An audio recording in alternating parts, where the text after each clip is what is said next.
Hi and welcome all. Vijay here. Welcome to the Angular tutorial. And आज हम जो बात करेंगे वो बात करेंगे स्ट्रिंग इंटरपोलेशन या फिर टेक्स्ट इंटरपोलेशन के बारे में। एंगुलर के अंदर स्ट्रिंग या इंटरपोलेशन जो होता है उसको कैसे यूज करते हैं, किस तरीके से हम काम क्या होता है स्ट्रिंग या टेक्स्ट इंटरपोलेशन का, सिंटैक्स क्या होता है, तो ये सारी चीजें आज हम लोग डिस्कस करेंगे। सो फॉर एग्जाम्पल मेरे पास ये ऐप कंपोनेंट है, this is angular project, okay. And इसके अंदर we will try to understand how interpolation works. So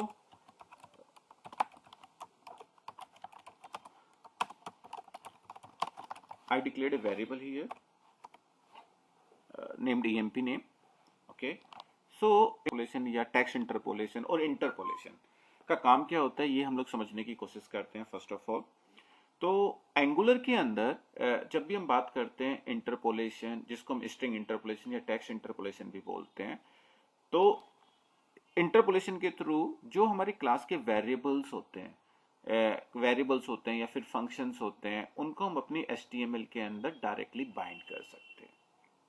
so basically string interpolation is a one way data binding. One way data binding means हम जो class के variables हैं या functions हैं उनको यहां से HTML के अंदर बाइंड कर सकते हैं, और वो HTML हम डायरेक्टली अपने कंपोनेंट के अंदर भी लिख सकते हैं, और हम इसको टेम्पलेट URL करके एक सेपरेट HTML फाइल के अंदर भी लिख सकते हैं।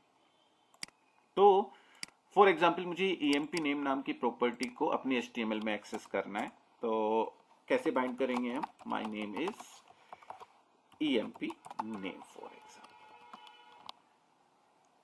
ओके। तो जो emp नेम नाम के वेरिएबल के अंदर जो वैल्यू जहां पे भी आप लोग बाइंड करोगे तो वहां पे जाके बाइंड हो जाएगी। तो सिंटैक्स क्या होता है इंटरपोलेशन का? हम लोग दो कर्ली ब्रेसेस स्टार्ट करते हैं, दो कर्ली ब्रेसेस एंड करते हैं, और उसके बीच में जो भी वेरिएबल होता है उस वेरिएबल का नाम यूजुअली हम लिखते हैं। तो बेसिकली किस डेटा को हम दिखाना चाहते हैं? हम emp नेम नाम के जो डेटा है हमारे पास उसको हम डिस्प्ले करना चाहते हैं, और इस वेरिएबल के अंदर क्या वैल्यू है? विजय राणा। तो output will be my name is Vijay Rana. Check कर लेते हैं, local host :4200। So my name is Vijay Rana. तो इस तरीके से हम क्लास के अंदर जो भी वेरिएबल होता है उस वेरिएबल की वैल्यू को हम एक्सेस कर सकते हैं। एक वेरिएबल और लेते हैं, emp email string, and for example Vijay Rana 1091 at gmail.com.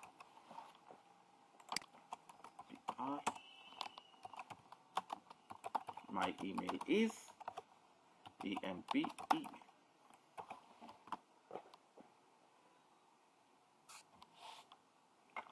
Output check कर लेते हैं फिर से। सी सो जो भी वेरिएबल आप यहाँ पे लोगे उस वेरिएबल की वैल्यू को हम कैसे एक्सेस करेंगे? इंटरपोलेशन सिंटैक्स के अंदर we can provide that variable name, जो भी वेरिएबल नेम हमारे पास था।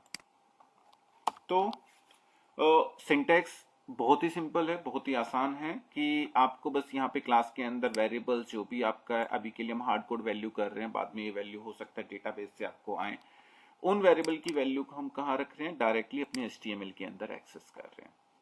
तो इंटरपोलेशन के थ्रू हम वेरिएबल के साथ साथ हम डायरेक्टली एक्सप्रेशन भी लिख सकते हैं। For example if you want to type something like this, okay, if you want to add 23 plus 34 and sum of, for example, 23 plus 34 is,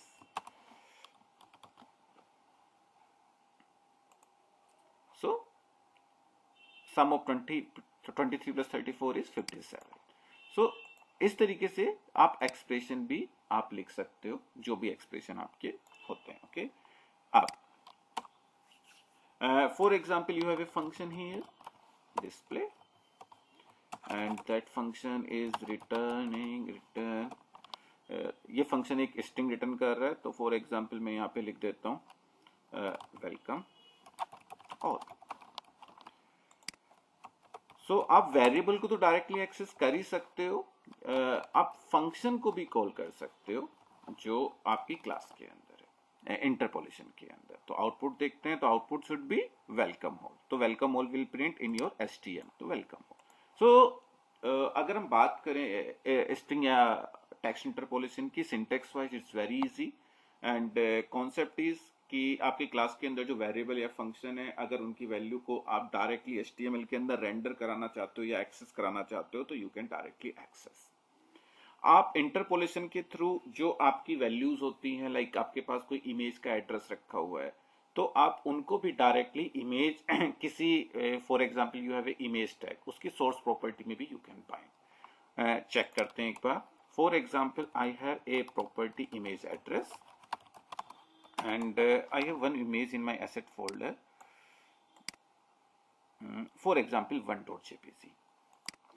so image कहाँ रखी हुई है? assets के अंदर 1.jpg। तो मुझे ये इमेज कहाँ पे दिखानी है? अपनी HTML src, I can provide this variable name here।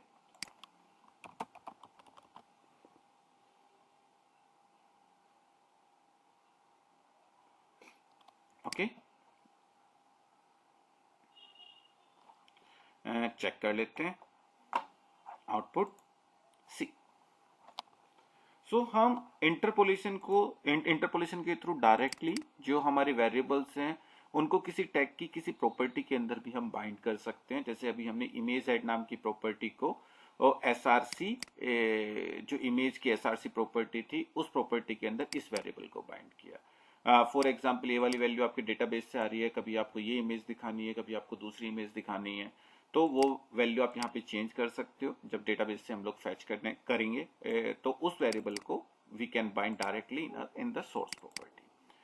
So